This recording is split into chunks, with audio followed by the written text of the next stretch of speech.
Finally, it's time to assemble back the shock.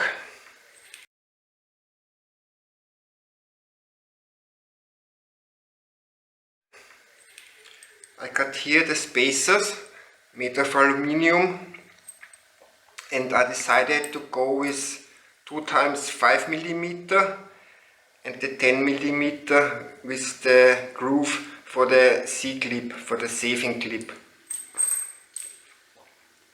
I put in this and I put in this,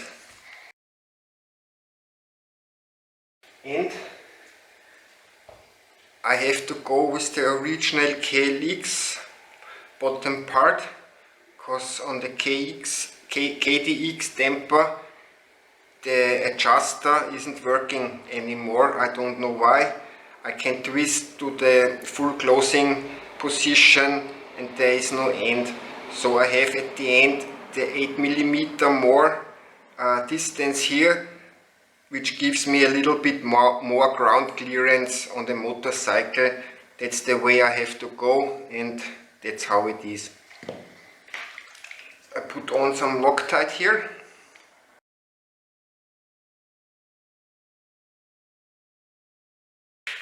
And I twist to full close position.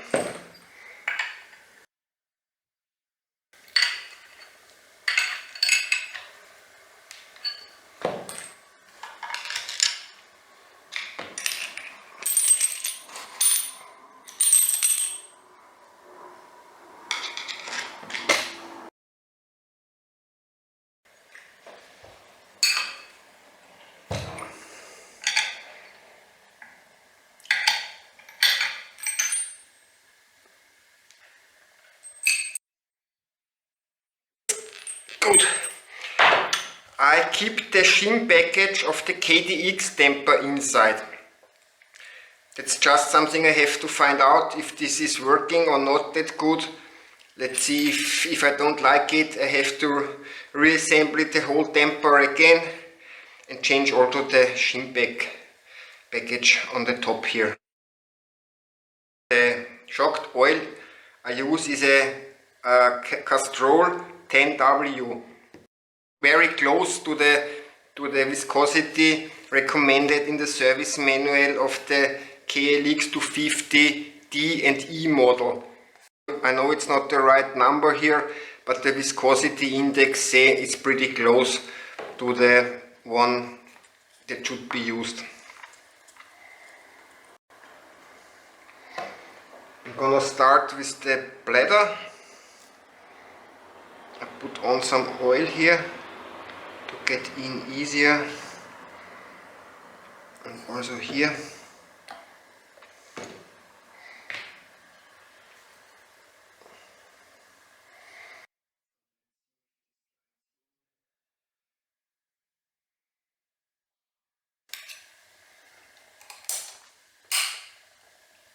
That's good. And now this I have to get up. I hope this will work. This is at the top end position.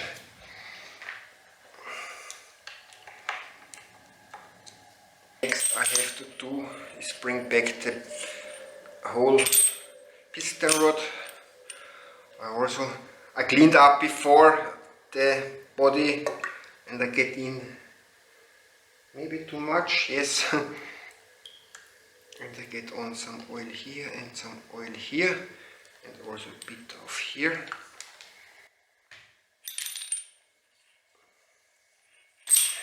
Now let's see if I get back this nice.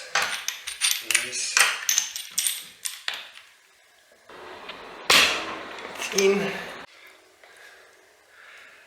To push down easier, I used the 3D printed part. I cut this into pieces, and I hope I can, super easy.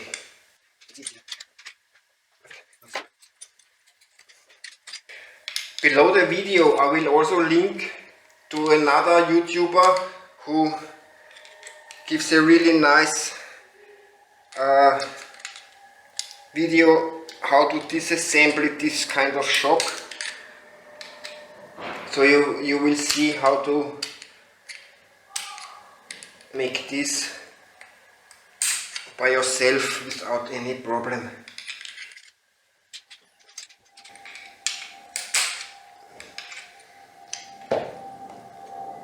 Yes, the C-clip is in.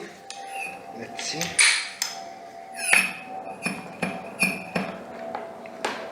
As I have no rubber hammer, I use a normal one. Careful. You always hear when the metal parts come together that it's in.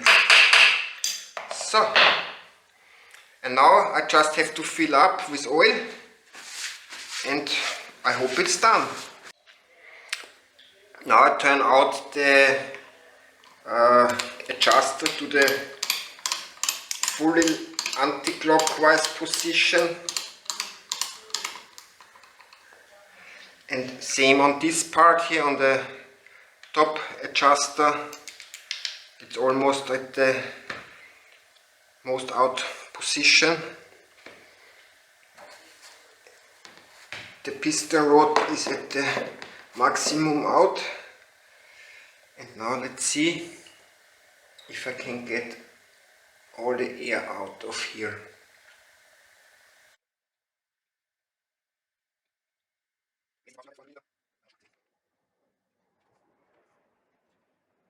I'm moving the piston up and down, so maybe this will help to bleed, to get the air out.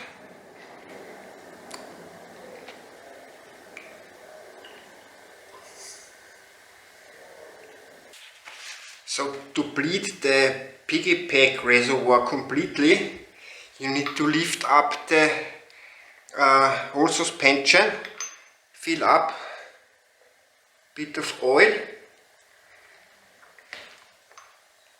keep this to horizontal, and then you can see the bubbles getting out of here and the oil runs in. This is something I have to repeat as long as it takes, that no more bubbles will come out. Again, some bubbles came out of the reservoir hole.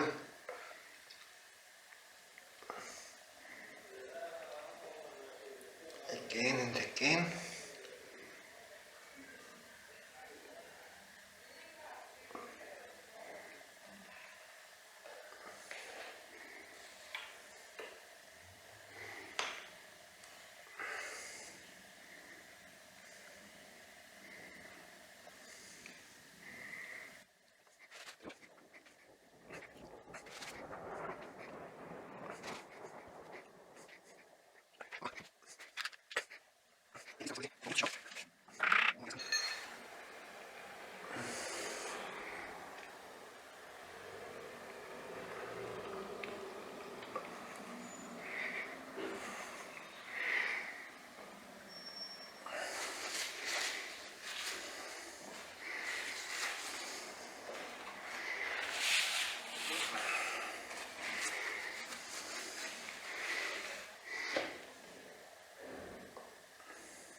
Complete.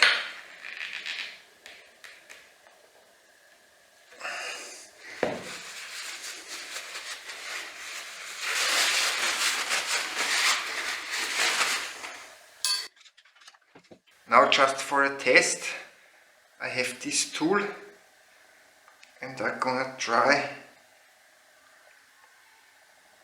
with normal air. If it's working in general, I pump it up a little.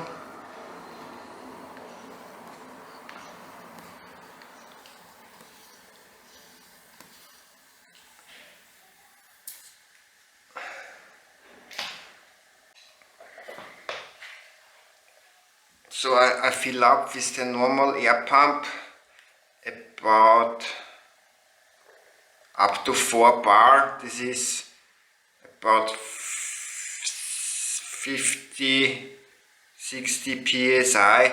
That's the limit. It's good enough to test.